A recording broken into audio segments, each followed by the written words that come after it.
Hi, my name's Josh, and my wife's at work. And I'm JJ, and I hang out with Josh while his wife's at work so he doesn't get lonely at night. Once a week, my in-laws let us come hang in their garage and record a podcast. We would do it at my house, but JJ's allergic to my dogs. And we would do it at my house, but my roommates are allergic to Josh. You know, the podcast world, so oversaturated right now. Everybody with a mic and a Mac has a podcast. You got guys like Joe Rogan. You got ladies, like office ladies. You got that guy that you took one business class with that started a leadership podcast that nobody asked for. You probably got your first favorite podcast. Heck, you probably got your second. But you probably don't have your third, and our goal is to sit comfortably in that bronze medal slot.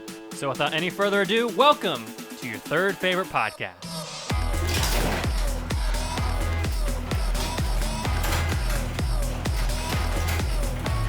Welcome, everybody. We are back in the garage. Everybody, don't worry. An important announcement right now. There is only 2 months left in 2020. Aw, but I like social unrest and death via virus. Welcome to your third favorite podcast. Josh, before we get going with the segments for today, last week, for those of you that watched or listened, you know that Josh and I, it was our Halloween episode, and we had chosen 3 costumes for the other to wear, and then we had to choose one at random. Josh, you got? I was Harley Quinn. And yes, your legs are very, very white. And dare I say, in a good way. I would not dare to say that. Well, that's for my wife to decide. And I got Princess Fiona, and with the full-on went green makeup, and it was I got to say, I scrubbed my face like 10 times for multiple days, and after the first day, it came off like orange. Like, it didn't just come off like, oh, there's just like a hint of green. Like, it literally, I looked like an Oompa Loompa after the first shower, and I was like, what on earth is happening? I do still see like a tint around your hairline. A week later, Yeah. I still can't get it out of my beard, and I still can't get it out of my hairline. It's very subtle. but it is still there. And every time I look in the mirror, I'm just like, oh my gosh. And You my look good. skin was like It doesn't look bad. raw. Well, JJ, do you like movies? I love movies. You're a big movie guy. Are you familiar with the actor Nicolas Cage? Oh, of course. Who So isn't? today we're playing a game called Cage. Here's how this game works. I'm going to read you 3 different movies. I'm going to give you the name. I'm going to give you the description and what year it came out. And you're going to tell me, is that a movie that Nick Cage was in? Or is that a movie that Matt and I made up? Okay? Simple Okay. enough? Simple And enough. If you get 2 out of 3 of these correct, you win 100 points in our season-long competition, which JJ, you want to get? Yeah, let's just go ahead and Yeah. just update the viewers and listeners on what the current score is. It looks like I have 200 points. And Josh, how many do you have? It does look that way, and it looks like I have 0 points. Yes, you have 0 points. So I am ahead in this season-long competition for the. Hey, don't get too ahead of yourself. I know, It's a long season. And just my luck, because you're going to come ahead right at the end. Okay, But, well, you it's not ready? gonna happen. You ready to hear these? Yep. Don't look at my laptop. I'm 'cause I not got the looking at answers. your laptop, Okay, Josh. Here we go. First movie, Outcast. This came out in 2014. In ancient China, Nicolas Cage plays a bitter. Oh, A bitter. what is a biter? Nicolas Cage plays a bitter lone warrior who helps the king's son exact revenge on his older brother for killing their father with the assistance of Hayden Christensen. Outcast, 2014. And I'll tell you this. It received a 5% on Rotten Tomatoes. Classic. Okay, 2000. Oh my gosh, 2014. Outcast, a bitter. A bitter, Right? A bitter. a bitter lone warrior. Sorry, Bitter. I don't know how Biter. I don't know how commas work. Okay, Or how so to and read. so Nick Cage is the bitter warrior. Okay, and Hayden Christensen is in this, and it's 2014. Yep. Okay, this sounds like it could be Nick Cage in 2014. That's kind of right in the area of like Nick Cage doing all those weird fringe movies. Like where he did like 82 movies in a year. Yeah. So I am going to 2014 with Hayden Christensen. Hayden Christensen also in 2014, not doing a lot of big stuff. Seems like this Outcast, or is that what is Outcast? Outcast. Outcast. I'm going to guess that this is Nick Cage. I'm going to say Nick Cage. That is Nick Cage. That is a Nick Cage movie.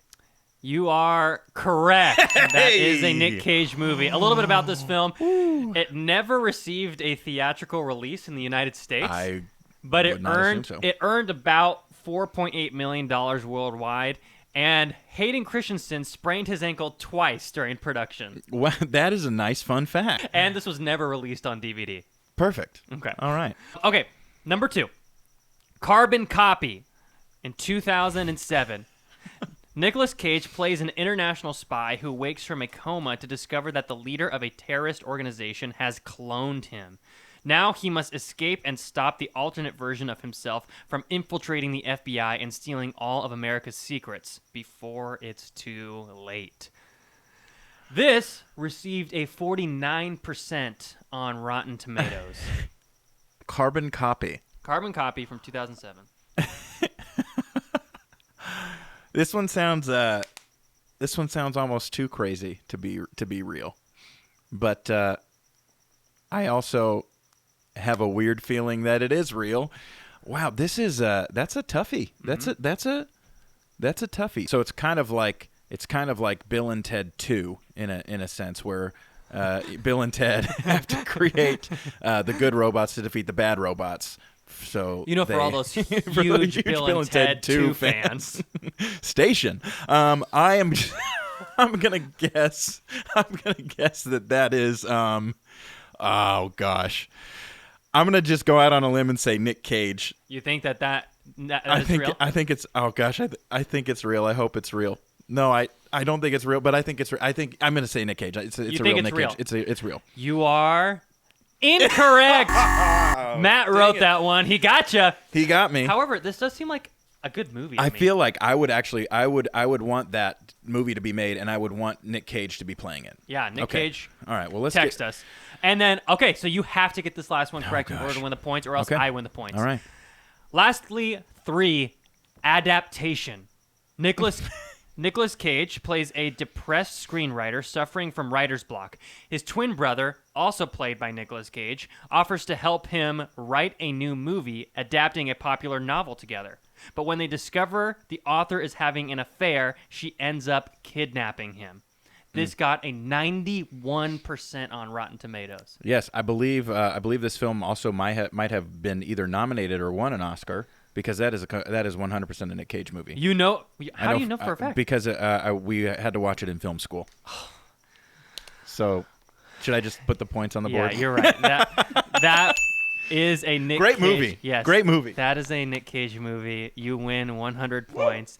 And you are right. That is my fun fact for this. It was nominated for 4 Oscars. For Best Screenplay, Best Actor, which Nicolas Cage was nominated for, Best Supporting Actress, Meryl Streep, and then it won Best Supporting Actor with Chris Cooper. Mm-hmm. Well, congratulations, JJ. I am happy that you are smart, and I am unhappy that you won the points. You are up 300-0 in our season-long competition. Very nice. Borat. But I promise you, by the end of the season, I will get some points. I think you'll get at least 100. I'll I believe get in some points, which would be 1 game in our entire first season. Well, anyways, Josh, those who are watching and listening, they probably don't really know us that well, and they're probably like, who are these 2 weird dudes sitting in a garage? And so, and I remember we both read recently that there's a list of questions that people say that if you ask each other, you'll fall in love. We don't want that part to happen. Obviously, that's not the goal. But we wanted to see if we could get to know each other a little better, deepen our friendship, and you all could get to know us a little better too. So we are going to play something called Let's Get Personal. Our director-producer, Matt, has written some questions that we haven't seen that are very personal. Yep. And we're gonna ask a few of them and discuss them. So, Matt, go ahead and pass them in. All right. Okay, what is your most embarrassing memory? This is always such a hard question for me to answer. Because I feel like you have tons of embarrassing memories. I'm not kidding. I feel like I erase them from my mind. Well, I think what would be helpful for people to know, I think we do a lot of embarrassing things. My life is embarrassing. However, we've done so many embarrassing things that I think we've almost, gotten used to being embarrassed. But we can still give. So I think most of my embarrassing stories are from when I'm a kid. So I'll tell one. I was in 5th grade, and do you know those tearaway basketball pants that like have buttons all the way down the side? So I'm in 5th grade, and we're running around the playground or whatever. It's recessed or lunch or something, and I forget what happened exactly, but I'm running, and at a certain point, one of my friends like grabs my pant leg, and I keep running, and as I run, I hear like, and the buttons rip on one side all the way up, thankfully to one button on my waist. However, that was the tighty whities days for me, and so like I'm sure it was either just plain tighty whities or like Spider-Man or something, and I'm like so embarrassed. I'm like sitting by the slide, like buttoning up my pants. So that is one that comes to my mind immediately when I think of embarrassing stories. That's good. For a second I thought you were gonna say like, oh, I wasn't wearing any underwear. It's just like, no, hey, that would be awkward. In 5th grade. Gosh, embarrassing story for me. I mean, I've had a couple like leading worship or something on stage, and I start in the wrong key, and that's always really awkward. I mean, that's happened multiple times, and everybody just stares at you like, okay, yeah, great. There is one, and this one always pops up in my head, but I remember being in middle school or high school, and I was at summer camp, and they always had a talent show called Montana's Got Talent, and me and my friends, like we played a song, and we blew the house down, and I can imagine. they were about to do the winning, like who's gonna win. And so the year before, I had done a song on acoustic guitar where I wore my blue basketball shorts and my orange basketball tank top. Not good at basketball, but just that you should know that. That's a weird detail that I remember. I'm glad you said that. Now I can visualize. But I actually, so I won that, and they did like a cheerometer thing. Like, hey, I'm gonna call up these final 3, and we're gonna do a cheerometer where we put our hand over their head. And so in my mind, I'm like, great, they're going to do the same thing this year. And so they're like calling up the names of like the top 3. And so they call up somebody's name, and then they're like, yeah. And then they call up our name second. And I'm like, yes. And so I get up and I start walking to the stage. And then I get up to the stage, and the guys in my band are like, no, JJ, sit down. And so I'm sitting there, and then the leader of the thing is like, whoop, hold up, JJ, you didn't win yet. Go ahead and sit down. And so I'm like standing there on the stage in front of everybody looking like a complete idiot because I look like I'm just like cocky, being like, yeah, dude, we won, when I literally was just like, no, I thought you were going to do the cheerometer. And, you don't have enough time. I think you can do the and yeah, so that was really awkward. Dude, I'm cringing. But we ended up winning, so I but it was super, and was then a everybody very for the rest moment. of the week was like, there's that guy. There's a guy who thought he was going to win and then won. Yeah, and it was that's like one of the most like. I think the most embarrassing cringed. stuff happened in front on stage in front of a lot of people. Oh yeah. What do you say we do one more? Let's do it. All right. Last one.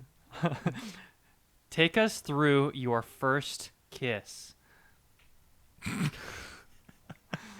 Well, I can. You go first. I'll go first. I'm going to give 2 quick ones. My first kiss ever, which happened when I was in 8th grade, and then I'll give my first kiss when I was with my wife, Brenna. My first kiss ever, she's probably not watching this, so this was with Jessica Gray. I remember we were at our friend Garrett's house, and we were like dating or whatever at the time, and I was like a super anxious, scared kid. I still am very anxious, but I remember like, okay, I want to kiss her, and this is like, I was like, okay, I don't know how to do this, and so like I remember like my mom was ready to pick me up, and so we're in the house. I thought you were gonna say, I remember my mom telling me how to do. Yeah, I remember my mom telling me how to kiss. No, I remember my mom had like honked the horn. It was ready for me to be picked up or something, and I was like, okay, it's now or never, and I literally was just like, I was like. I ran away. I like went in for a very quick peck. I'm not even sure our mouths touched, but then I like basically ran away. I didn't say anything to her afterwards, and I'm sure it wasn't good. It wasn't enjoyable for either party. And then went downstairs. My mom picked me up, and I'm sure I was like sweating profusely Classic. and super nervous. So that was my very first kiss ever. My first kiss with Brenna, my wife, it was on our second date. I know, spicy second date. Spicy. And we were both in college, and so I was like, okay, spring break is coming. I'm gonna go home to the Bay Area for a week, so I'm not gonna see her. And I really want to kiss her, and I think she wants to kiss me. And so I took her on this date, we went on this hike to a water tower in somewhere in Orange County. I forget what it's called. So we're up at this water tower, and I had gotten like what I've learned were her favorite snacks. So I had like Whoppers. it was like candy, yeah, Reese's and Kit Kats and stuff like that. And I had like a little blanket that I had set out. I realized now that it was like, it seemed like I was trying to like seduce her or something, but it's like Second date, Josh. I was like, Wow. okay, this will be fun. We'll go up there, we'll sit and talk. But by the time we got up there, it was super dark, and this water tower was kind of creepy, and it's all like spray painted and everything. And so then we're up there or whatever, and then it just kind of naturally happened. We were both super nervous, and then I kissed her. This was not a peck. This was more, and I blame this on Brenna. It was more of like a makeout. So she was excited. She was Yeah, like, I want this. This was good. Yeah, we both wanted it. It was good for both parties. I would say maybe Brenna, throw yourselves in the comments. Yeah, if throw if us your response in the comments. If it wasn't good, here's the kicker though. I realized weeks later, I had told this friend to a story, and they're like, wait, you went to so-and-so water tower? I was like, yeah. You know at night, like, drug deals happen there, right? And I'm like, no, I freaking don't know that. And they're like, yeah, drug deals are known to happen up there, and there's, like, stories of, like, cults meeting on that hill, and I'm like, well, I'm really glad that nothing happened. Like, I go up there to kiss Brenna, and we both just get adopted into a cult or witness a drug deal or something. And this is 100% true. I did not know this before, and someone told me afterwards. Wow. Drug deals happen by that water tower. Well, don't go to that water tower at night anymore, Josh. Yeah, I'm sorry. Wow. I'm sorry, Brenna. It was romantic at the time, I think. So. Okay. Well, What okay. about you? So mine. Vulnerability here. So I haven't had my quote unquote real first kiss, if you want to call it that. I've had a number of like stage kisses or makeout scenes for shows, Like things shows, like that. yeah.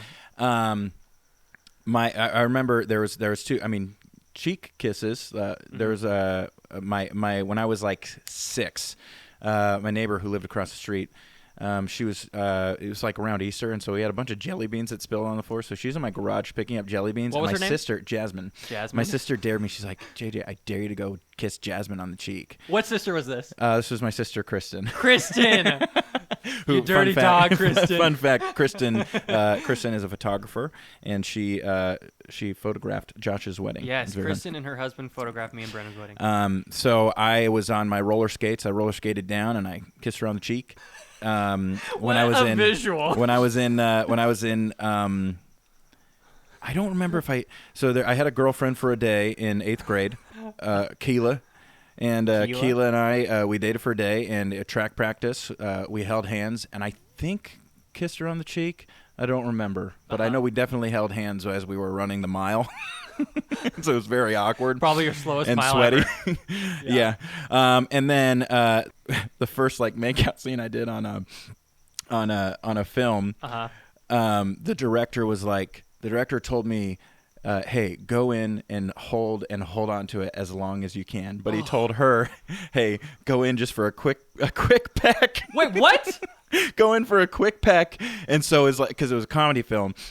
And so like it looks like I'm just like grabbing on and pulling her in. She's just like pulling away and pulling away and pulling away. She's like, oh my gosh. But it made for a hilarious Did scene. you know her before? Yes. And you know them too.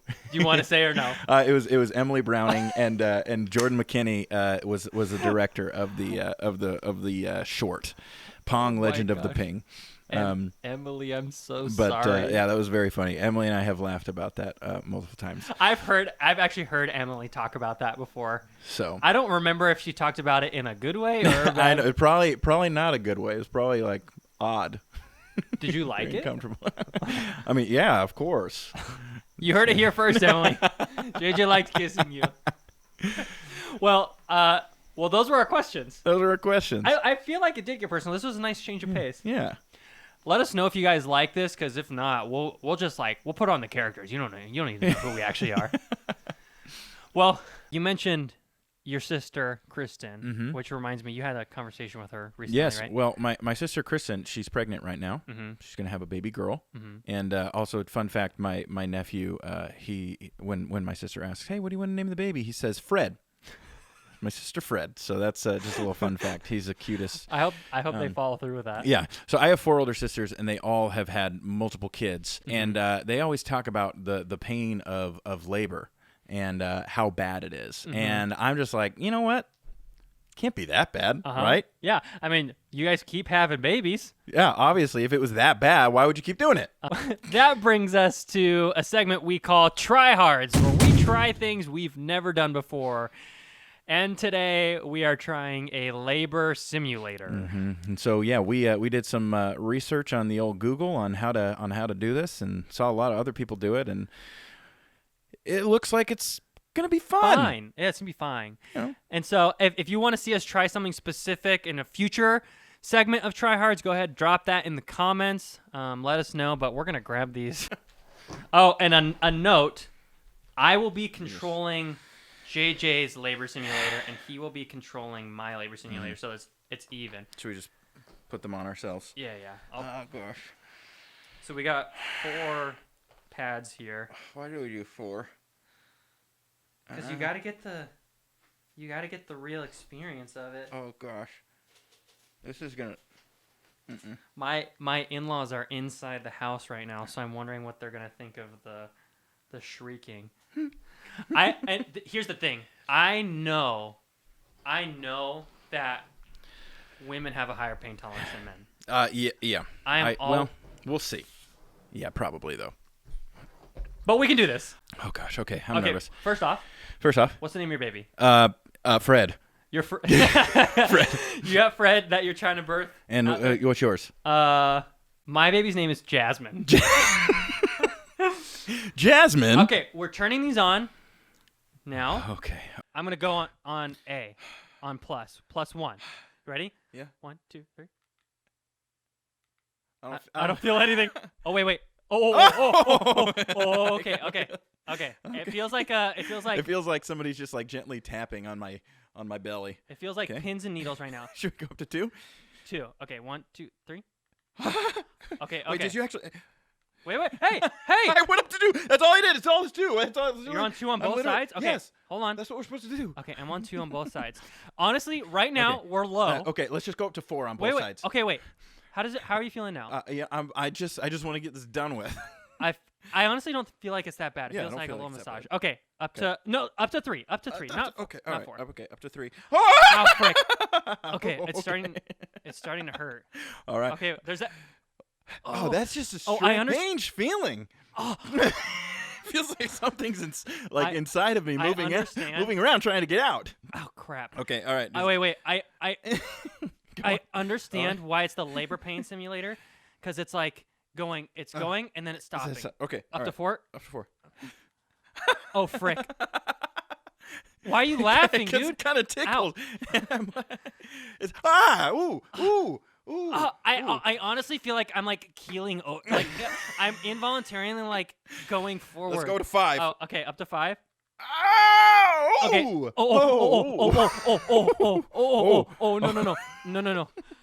Okay, it's starting. Wait, don't. It's starting to. It's starting to pinch. Frick.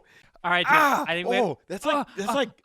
We gotta go up. We gotta go. Right. Wait, not yet. We gotta go up to 6 because we gotta get these babies out. Okay, we gotta get these babies out. Up to 6. Ow! Oh, ow! I'm not joking. Ow! Oh crap! I wonder what my in-laws are thinking inside right now. Dude, I literally, I don't know how much further I can go. Ow!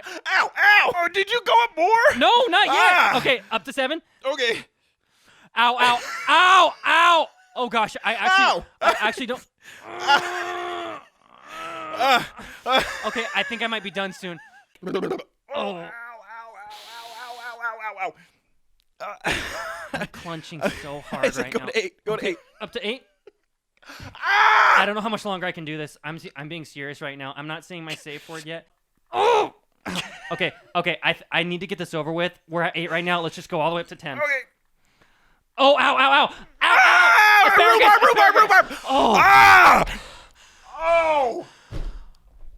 Oh my gosh! Taking these off of me so that you can't turn this back on. Ow! Ow! I'm sweating so bad right now. Oh! I'm taking my shirt off. Oh my gosh. That was so. That was awful. I don't have any kids, but it's hard to me to see how that's worth it. I'm like dripping in sweat. That was so painful. Hey, but I do want to say, you've birthed a beautiful baby boy named Fred. Thank you. And you've birthed a beautiful baby girl named Jasmine. I'm happy for you. Let's head to Tat Morey out in the field for this day in history. Tat, what do you got for us today? Ouch. Thanks, guys. As you know, today, November 3rd, is Election Day. I'm out here at my local polling place where I'm about to cast my vote for Ralph Nader. I think this might finally be his year. But before I do that, I'd like to bring your attention to what happened this day in history. November 3rd, 1936, of course, was the date of the 38th presidential election. This, of course, is the one where Franklin D. Roosevelt won a whopping 523 electoral votes to 8 to his challenger, Republican Alf Landon. That's right, folks, we once had a major candidate for president named Alf. That's it from me. Back to you both. Thanks, Tit. What a happy election day it is, and I am also rooting for good old Ralph Nader. Well, that brings us to the end of our show. We like to end our show with something called Mail Time, where we mail a friend or family member a special gift, different every time, personalized for the specific person. And today we have mailed our friend Diamond Glaze something. Diamond was on an improv team with us in college, so we have mailed her some lactation cookies. And I remember there was a time I was in the Taco Bell drive-thru and I saw a car with a decal on it that said, "Buy lactation cookies," and I didn't know that existed. Yeah, I had no idea. And then I heard that it helps people who just had a baby produce breast milk. And Diamond just had a baby. Congratulations to Diamond and her husband, Brian, who is one of our friends, and we want to clarify that we asked Brian if this would be okay. Is this okay to send Diamond? So let's go ahead and take a look. Yeah, we got the video right here. And here we go. Hey, I'm Diamond, and I'm friends with Josh and JJ. I did college improv with them, and they sent me a package, and I have no idea what's in here, so I'm going to open it.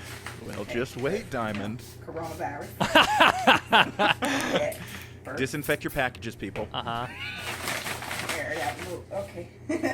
Air it out a little bit. Alrighty. Let's see. Okay. What's in here. Oh, just going right for the scissors, just chopping that sucker open. And here we go. Is that Israel? Israel. Lactation cookies. The funny thing is, I've been wanting some. I wanted some lactation cookies, so I am actually very appreciative of this. Just gonna make sure they are, like they're not expired, are they? So, thank y'all. You're so Appreciate welcome, Diamond. You're welcome, Diamond. Enjoy your booby boons, which is what the that's the name of the cookies. That is the brand. I feel like I heard her son say, "Ooh, cookies." Israel, don't eat those. Oh my gosh, Diamond, we love you, We love you, Diamond. and we hope they help. yeah. Honestly, we might have done a huge favor to Diamond and Brian. I'm curious how these things taste. I feel like it would not be fair if we sent those to Diamond and didn't try them. So Yeah. we have a different brand. We have Milk Makers lactation cookie bites. So let's just go ahead and pop these suckers open. here. Yeah, We've Yeah, got I'll take oatmeal chocolate chip. smells like a normal cookie. Tastes like a normal It cookie. tastes like a normal cookie. I wonder if this is gonna. I kind of like it. It's got an interesting aftertaste. I'm starting to feel like more motherly. I feel more maternal right now. Mm-hmm. I feel like I want a second. I think I'm good with one. Okay, well, thank you for joining us on this week's episode of your third favorite podcast. We are going to go congratulate all of the women in our lives who've ever given birth because that was awful. And we didn't even begin to scratch the surface of that pain. Not at all. We'll see you guys next week. Bye. Honestly, dude, I kind of like it. Josh, What? your nipples are leaking. Would you look at that? These really work. We'll see you guys next week.